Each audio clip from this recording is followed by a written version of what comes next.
Hello, everyone, and welcome to the Jeffrey Epstein Show. I'm your host, Bobby Capucci, and this is Daily Drop 30. All right, today we're going to jump back into the story we've been following about Prince Andrew and the supposed fake photos. In this article from Daily Mail, they're saying that this could be proof that the infamous picture of Prince Andrew and Epstein wasn't staged. 9 years on, a journalist reveals how Central Park snap was taken. Ooh, mysterious. Look, we all knew it wasn't staged. Come on. You know, it's obvious what's going on. We've talked about it. This guy, you're not gonna fly across the Atlantic if you're a prince to break up with some quote-unquote financier, especially one that's already been disgraced. We're supposed to believe that? We're supposed to buy that? I don't buy it. And I'm pretty sure everybody out there listening doesn't buy it either. So, like I always say, questions must be asked, and questions surely must be answered. Being rich, being powerful, being elite, quote unquote, that doesn't protect you. Not anymore. The party's over for these people. We don't have a caste system in America. What is this, the Middle Ages? Go ahead and go work my farm and you can get a couple of turnips, but you'll never have the land. It'll always be mine. No. Absolutely not. It's time we overturn the table on these clowns, these shysters, these liars, these abusers. When they attack the weakest among us, that makes us almost complicit if we don't stand up as a whole and say enough is enough. And who is more elite? Who has more power than one of the princes of England? Anyway, let's jump into the article.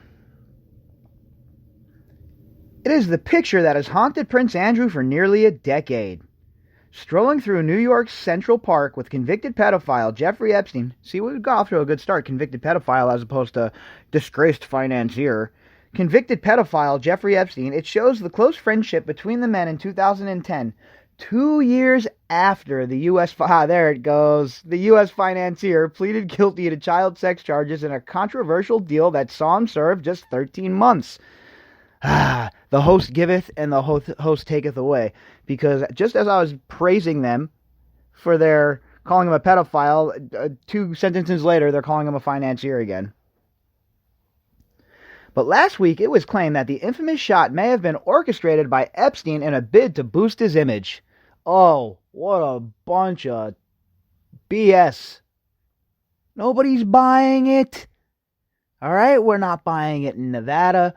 We're not buying it in New York. We're not buying it in California. We're not buying it in Montana. We're not buying it in Timbuktu. And they're not buying it in Somalia. They're not buying it in Egypt, nor are they buying it in Indonesia. And they're certainly not buying it on this show.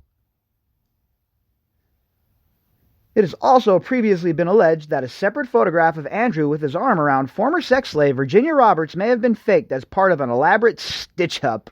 The only thing that's fake is your reaction to this, Prince Handsy Andy. Oh, you're mortified. Oh, I never condone people being abused. Oh, there, wasn't me. I had nothing to do with it. Wasn't me. An elaborate stitch-up. You know what you were really caught up? Not an elaborate stitch-up, my friend. You were caught up in a honeypot. Keep your zipper zipped up. Don't be engaging in acts you should not be engaging in with women you do not know. And you won't be in a position like this, you sick POS.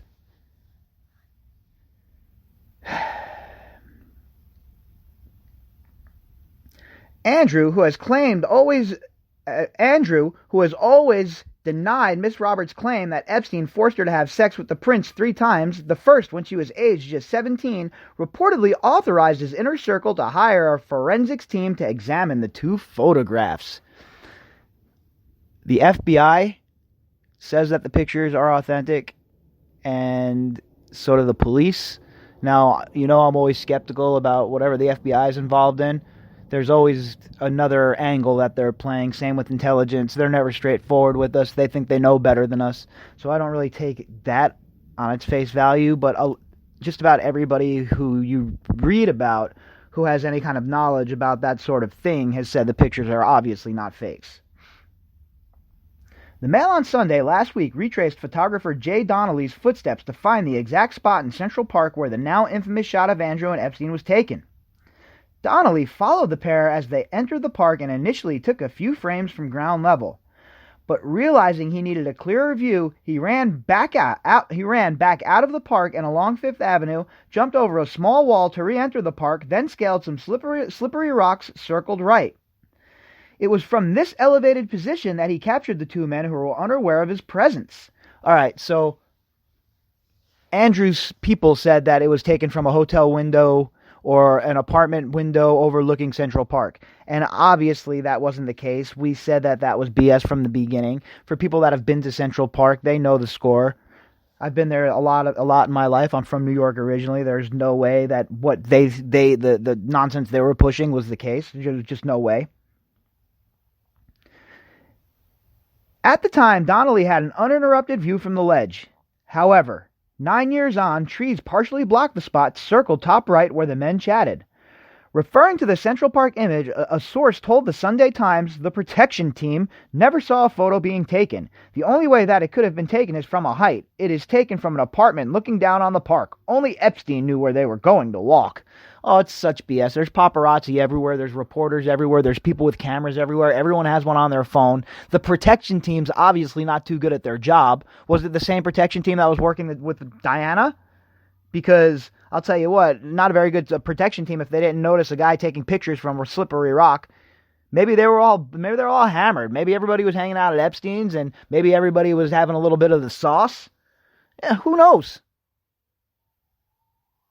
But that suggestion was last night dismissed as preposterous by freelance reporter Annette Withridge, who was with photographer Jay Donnelly on the day the picture was taken. It was categorically not staged, she said. The picture was the result of old-fashioned shoe leather reporting. I know, I was there. So it just blows Andy's credibility out of the water once again. He obviously knows this picture was real, and yet he's going through the motions to play the card that he had no idea. What do you think? We're all stupid? They might be stupid on their couches, pal, but the people listening to this show, you're not that stupid. You're not going to pull it over on these people, all right? Questions over the credibility of the photographs came as a spin doctor hired by Andrew to help rebuild his reputation quit after less than a month. Friends of Jason Stein, 28, who previously worked for former pension secretary Amber Rudd, like we've talked about that previously in one of the daily drops about how he hired the spin doctor team and then they tried to deny it, but it's obviously true, and this guy just quit because he probably saw all the evidence. Is like, to hell with this, I'm not getting involved with this nonsense. I like to win.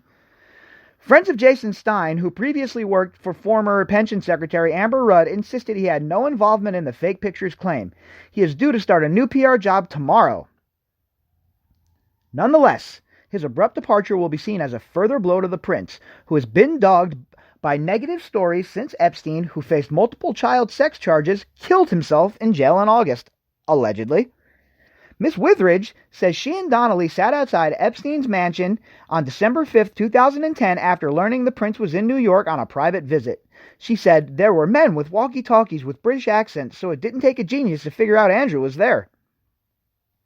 The prince and Epstein left the mansion at about 1:40 p.m. Donnelly followed on foot and took a picture from ground level before scrambling up some rocks to get a clearer shot.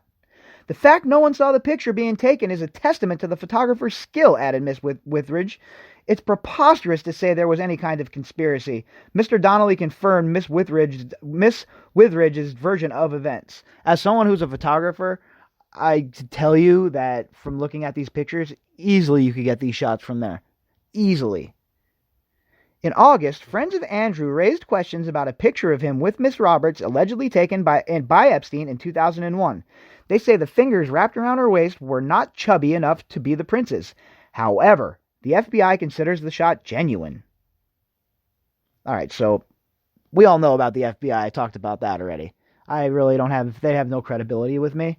But at the same time, a claim that because the fingers are too chubby is why that picture isn't Andrew is absolutely ridiculous on its face. We see the person in the photograph. We see who it is. We see who you're with, and we see what you're doing. What else were you doing, Prince? Mr. Princey boy? I'm sure you guys weren't talking about what classes she had in high school. Because let's think about it. 16, 17 years old. Junior, sophomore, senior. Probably junior high school, right around there. Most kids, living their lives. Come home, go hang out with their friends, eat some, some pizza rolls, whatever it may be, go to cheerleading, soccer practice, just living their lives. Pretty much no fear in the world besides, oh, am I going to get good grades or not? Or, et cetera, et cetera. And then there's people that age that have had a harder life who already have had it tough. They don't need people like Epstein preying on them. And that's exactly what he has done. He has preyed on the most vulnerable amongst us. And if that doesn't get you out of your seat with your hair on fire, ready to bust somebody in the head with a headbutt, I don't know what will, honestly. There might be no hope for you at that point.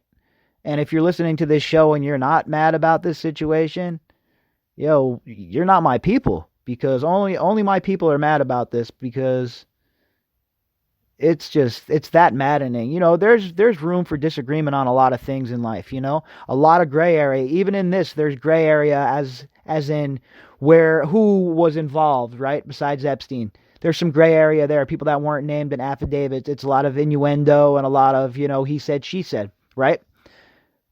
But the actual case itself, there is no gray area. We know Epstein was a complete and utter animal. We know what he was up to. We know the disgustingness he was involved in. We know that it would have kept going. We know it went on forever. And we know that he was protected. And we know that he was enabled, right? We know all of this. Even if the media doesn't want to come out and, spray the headlines with it, we know that. And the people that truly care about what's going on in this country with not just this case, but in the overarching sense of the whole two-tier justice system, it's just, this case is a microcosm of that. So, like usual, we are here every day banging out these daily episodes. We'll have a longer form show drop tomorrow.